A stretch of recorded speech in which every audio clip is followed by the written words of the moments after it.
What's up, guys? Orca's here, and today we got another video, and as you can tell, I'm already cheesing because it's a good day. It's a good day, just let me say that.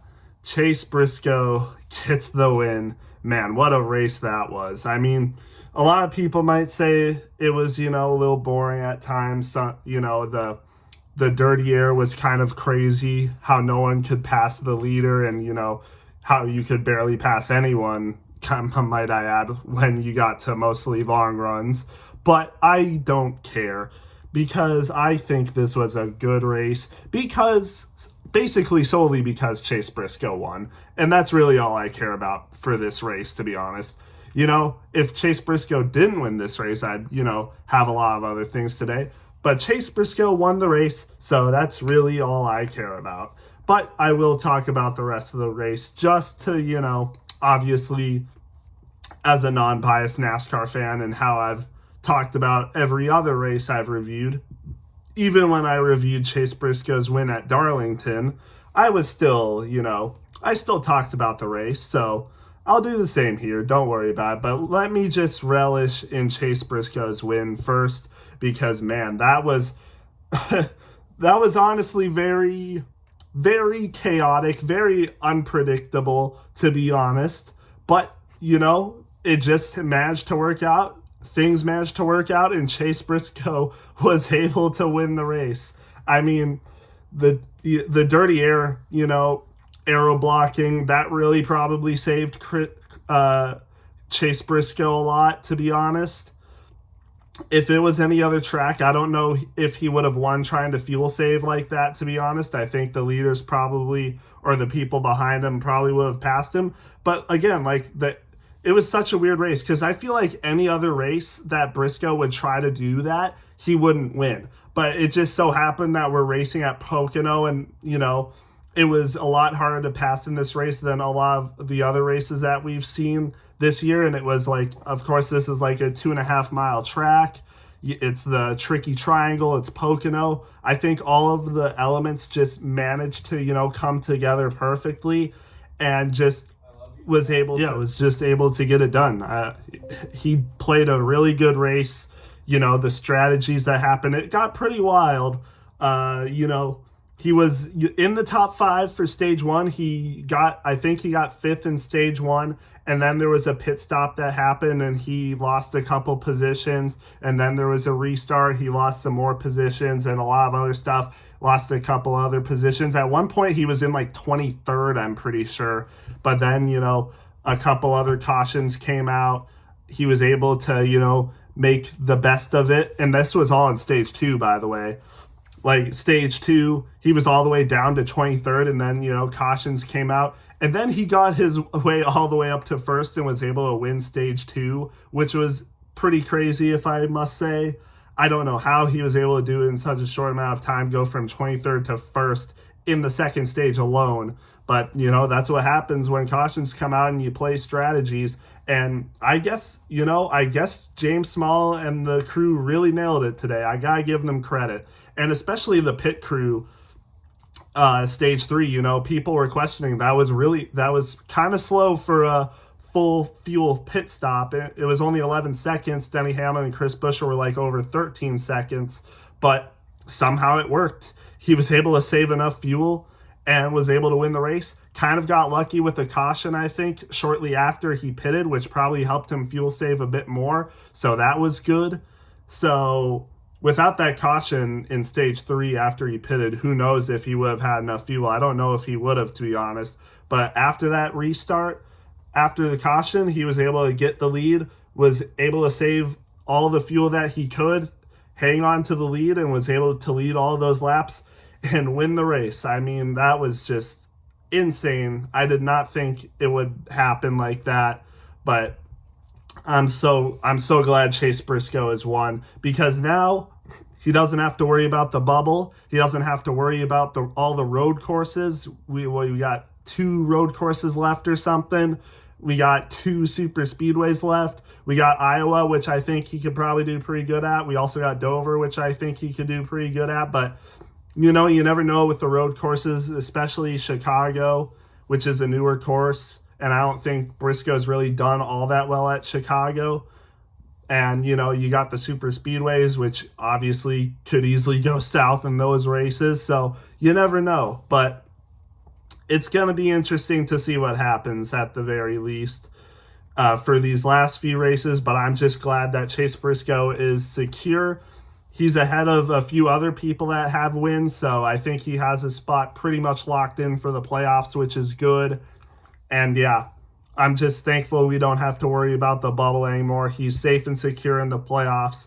And, you know, I don't want to say he can just coast until the playoffs, because it would be nice if he can get more playoff points like stage wins and all that. Maybe even another win, perhaps. But, you know, it should be I think all that anxiety is off of his chest about getting that win, because he said it in the post race. He was, you know, a little scared. Like, he needed to get that win or he could be in risk of losing his job, to be honest.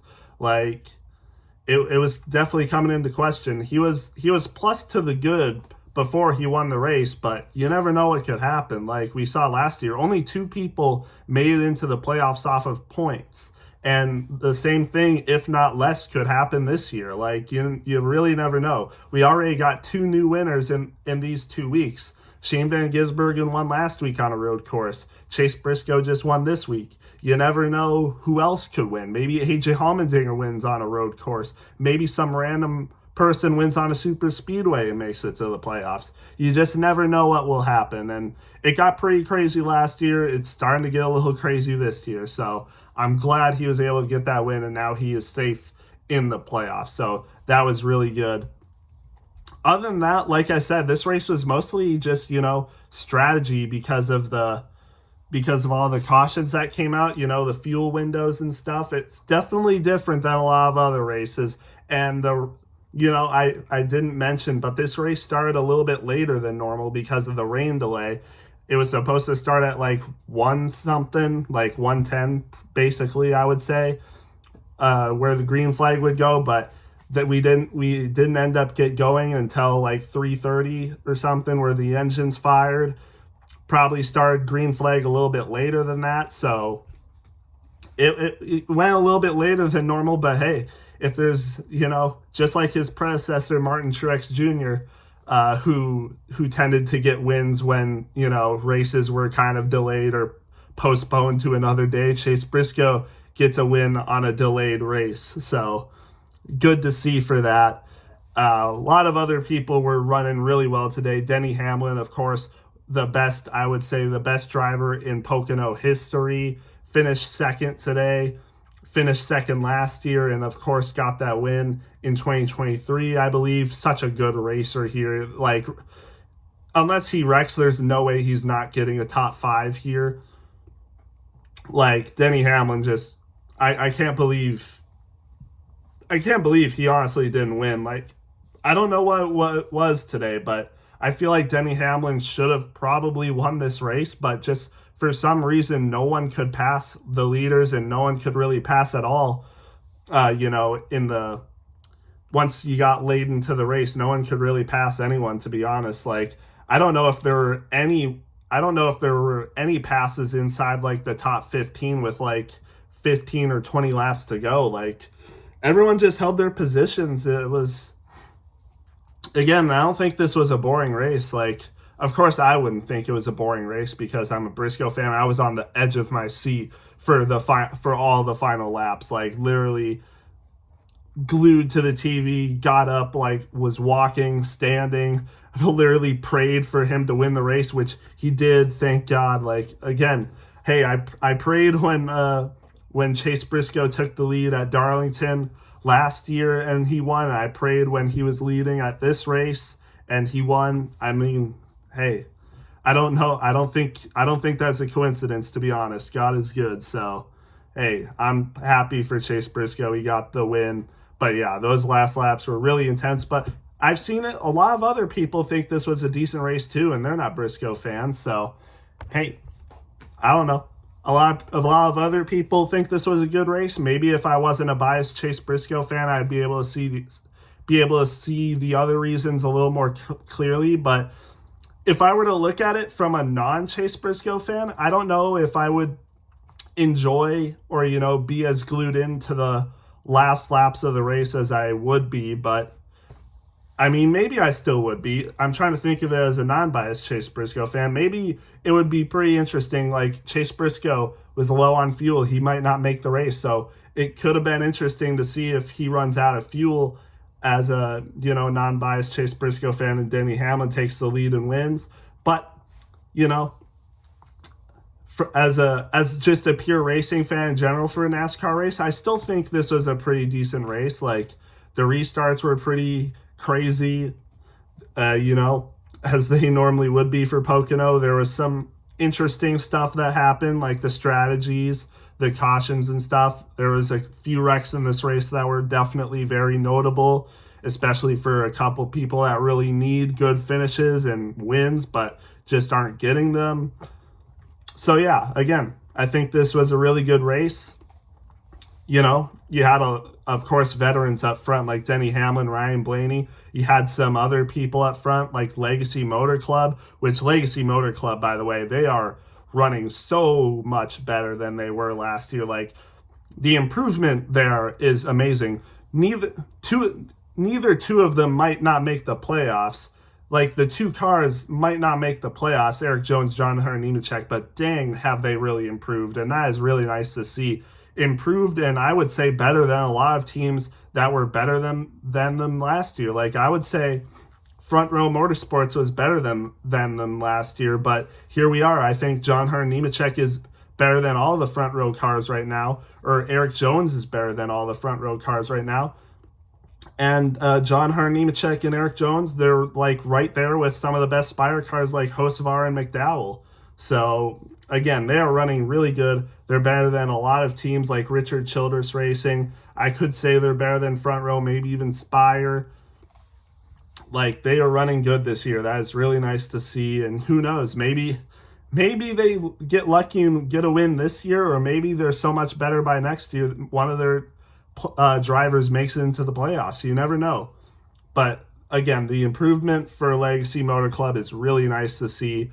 And yeah, I'm excited to see what they can do heading forward. And another team to talk about that did really good today, RFK. All three cars in the top 10 once again for the second time this year.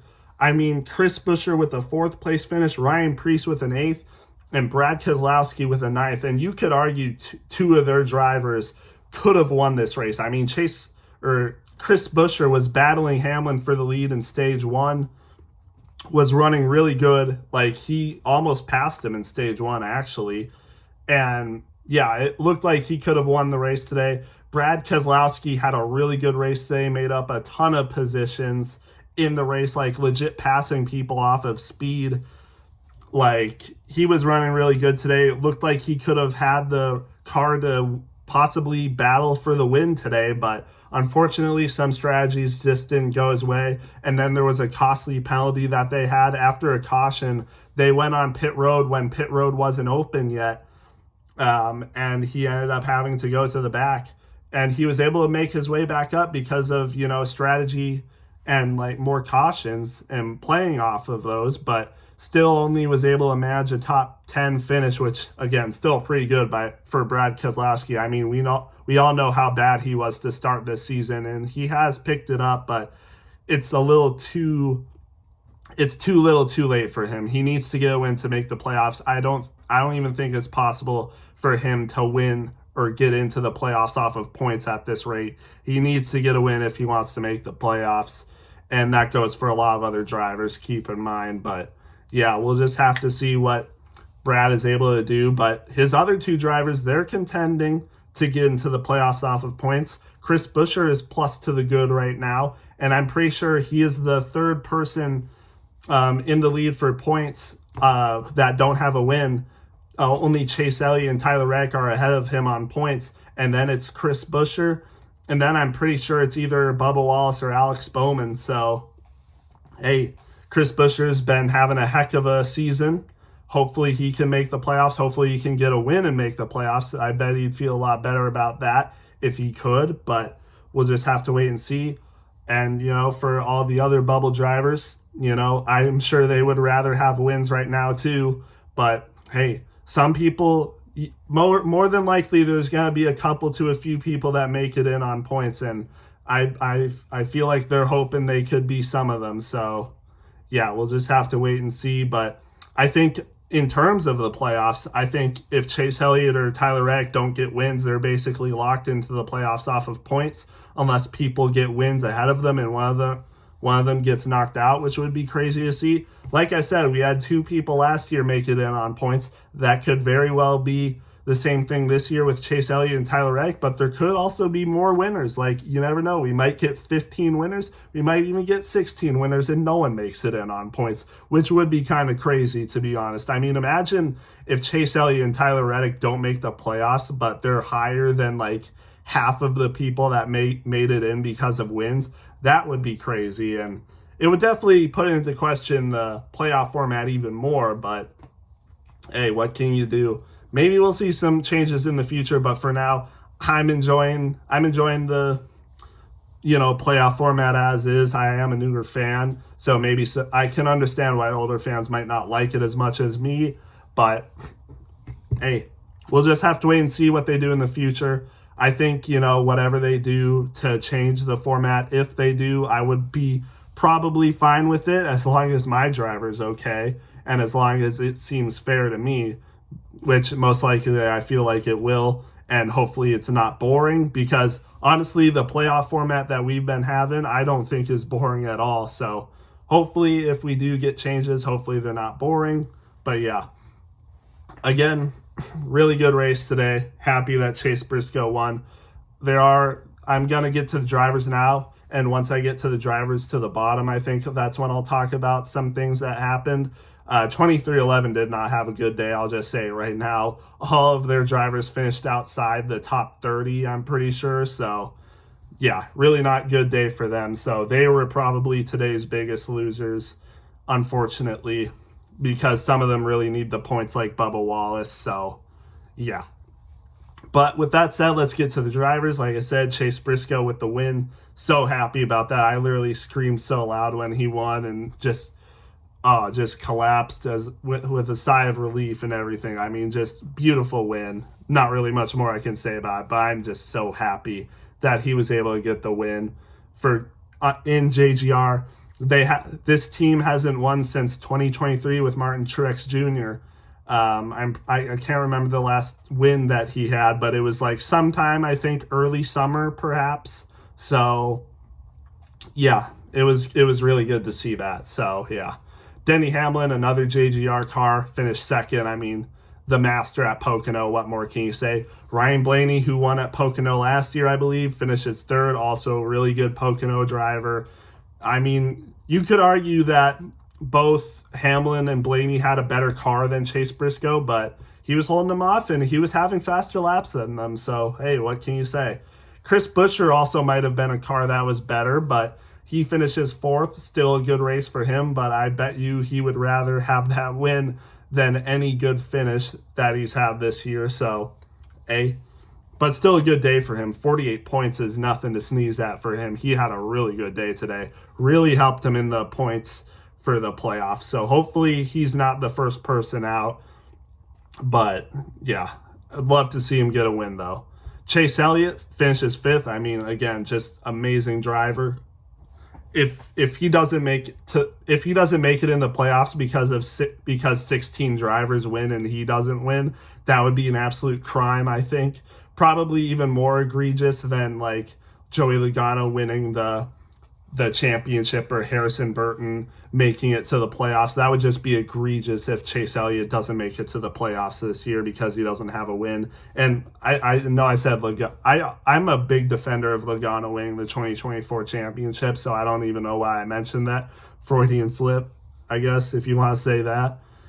If you want to say, oh, yeah, he doesn't really think that. But, yeah, no, I do think that. But, yeah, good finish for Chase Elliott. John Hunter Nemechek. I mean, how about John Hunter Nemechek? Another top 10 this week after finishing, I think he finished sixth last week as well.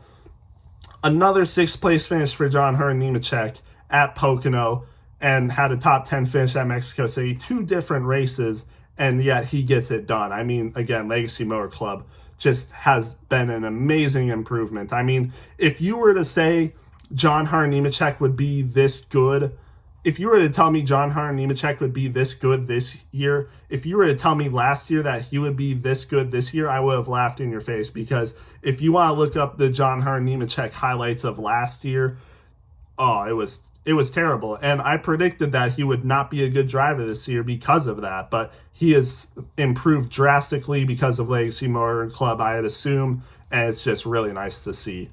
Kyle Larson, really quiet day, but still finishes 7th. I mean, a low top 10 is a quiet day for Larson. If he's not finishing top 5, you're not going to hear his name, it seems, because everyone expects top 5s from him basically every week, it seems. So a 7th place finish doesn't even seem that good, but it definitely is for him. So good job for him.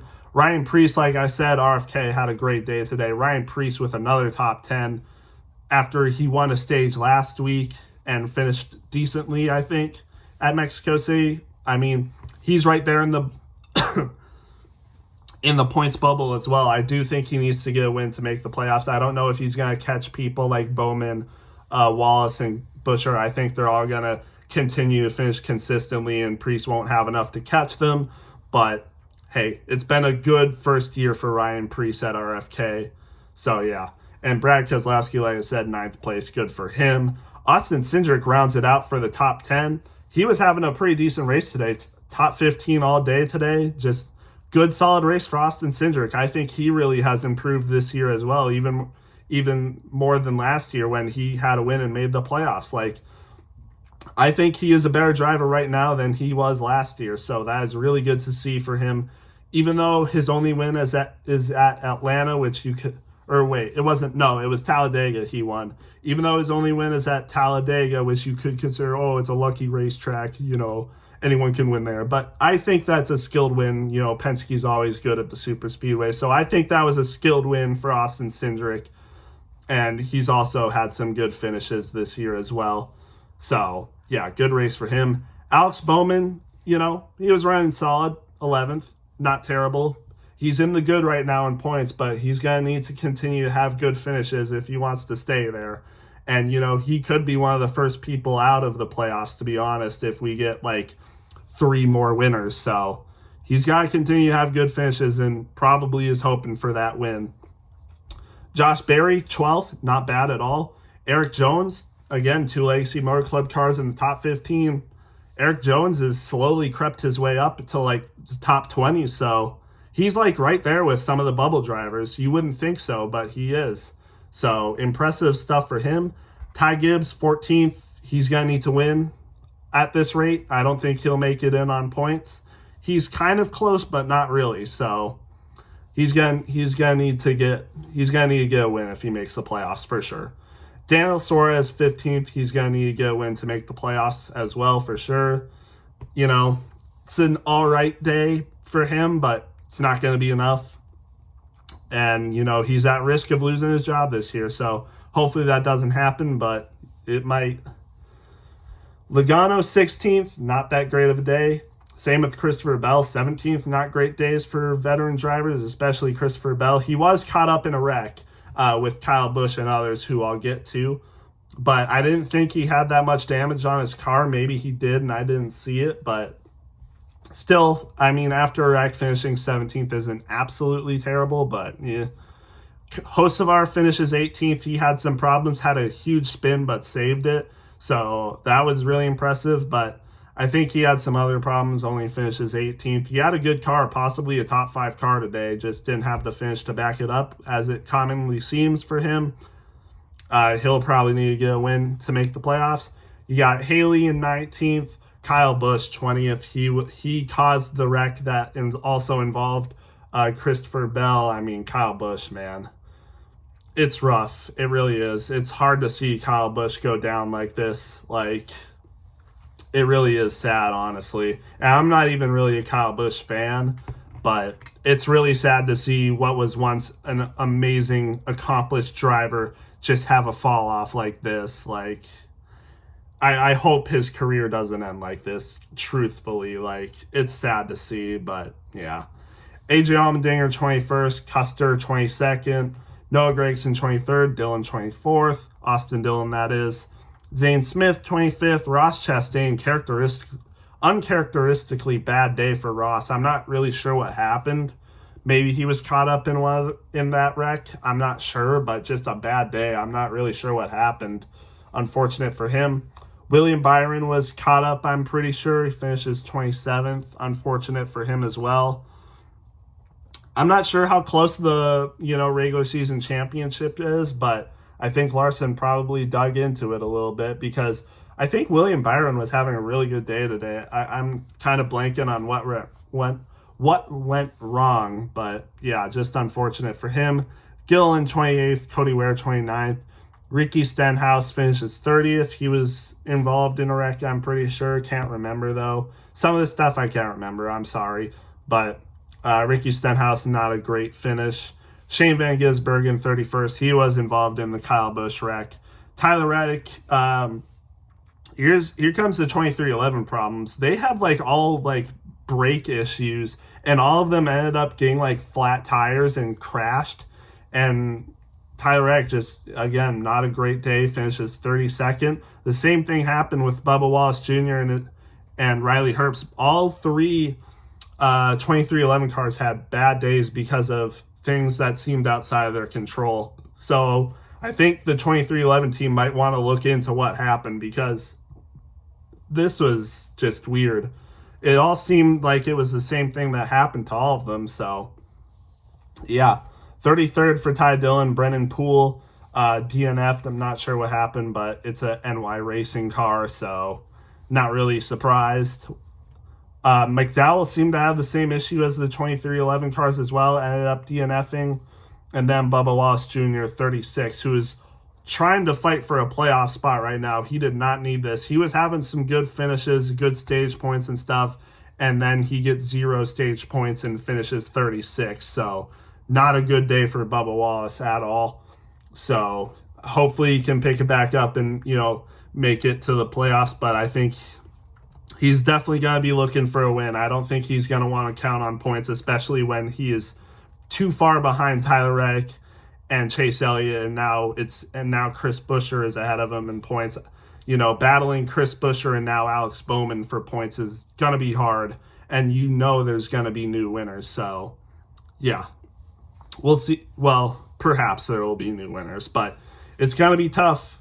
And then again, like I said, Riley Herbst finishes 37th. So it's going to be tough. We're getting down to the wire.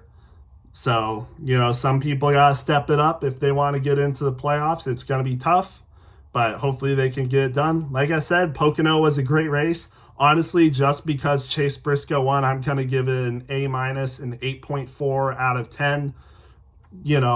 If I wasn't a Chase Briscoe fan, I'll admit it. If I wasn't a Chase Briscoe fan, I wouldn't put it this high as a race. But just because of the biased nature of me being a Briscoe fan and how intense those final laps were in the final stage, it was entertaining. I'll say that. And then, of course, Chase Briscoe winning made me really happy as a fan of NASCAR. And yeah, it definitely elevated the race for me. I won't put it as my favorite race, of course, though, because that would just not be true. Because I got to be unbiased and say that this racing wasn't as good as some of the other races we've had. But yeah, I like this race. Even besides Briscoe winning, I like this race still, even though it wasn't, as crazy as some of the others. The passing wasn't as good to do. You couldn't really pass the leader and a lot of people up front. Everyone just held their positions. But still, I thought this was a good race. Let me know what you guys thought. I think we have Atlanta next week. And also, thank you to Prime. I mean, Prime hosted some of the best, broadcasts I've seen in NASCAR as a fan. So I'm going to miss them, but hopefully TNT can be perhaps just as good. And, even if they're only a little bit worse than Prime, I'd still take that because Prime did an amazing job. So good job to them. I'll be excited for TNT next week and the in-season tournament, which will be interesting to watch and follow along with. 32 drivers, one champion gets $1 million. I think that'll be fun to follow with, as well as the bubble cut line for the playoffs. But yeah, it'll be exciting. So yeah, with that being said, we'll see you guys in the next one.